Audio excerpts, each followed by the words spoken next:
how consequential is this? Because this is a suspension of the strikes that could resume in January. Right. There are definitely some important issues that still need to be worked out, but it is consequential for just the near term. Right now, it means that cargo will start being unloaded again. The dock workers, there's about 47,000 of them on the Gulf. We work at Gulf and East Coast ports who've been off the job since midnight on Monday. So this just 3 days of backlog could take almost a couple of weeks to clear. So that, the fact that is getting moving again, I think everyone is very, it's welcome news.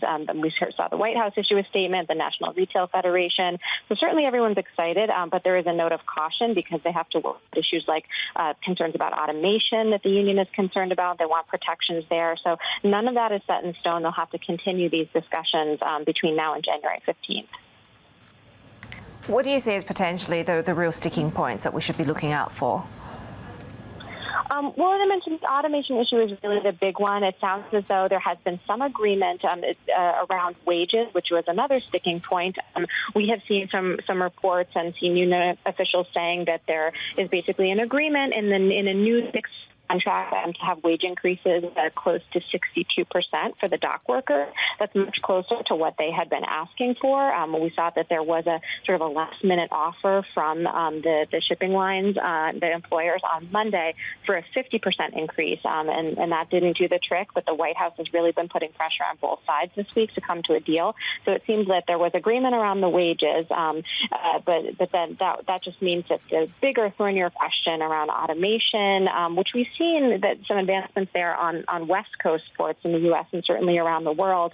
Some of those advancements haven't come to the East Coast and Gulf ports yet, and that's in part because of resistance from the union. And so they will have to work out, language in the agreement that's acceptable to them.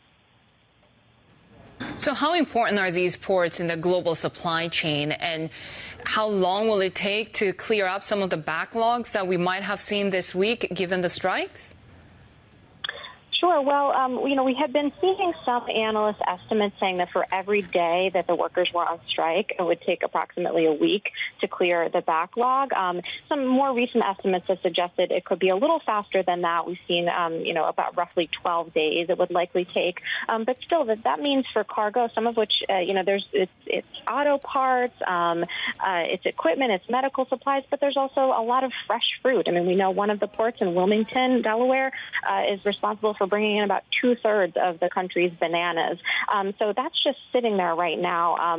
We have been seeing the number of ships anchored off of these ports just rising each day. I think it went from about 19 on Monday to 43 today. So there's certainly a lot for them to unpack and unload. We know that the union has said that work will begin immediately, possibly as soon as tomorrow morning. It's not clear whether they'll be working through the weekend, but it is going to take some time. And all of these ports collectively are responsible for about 50% of the world's shipping.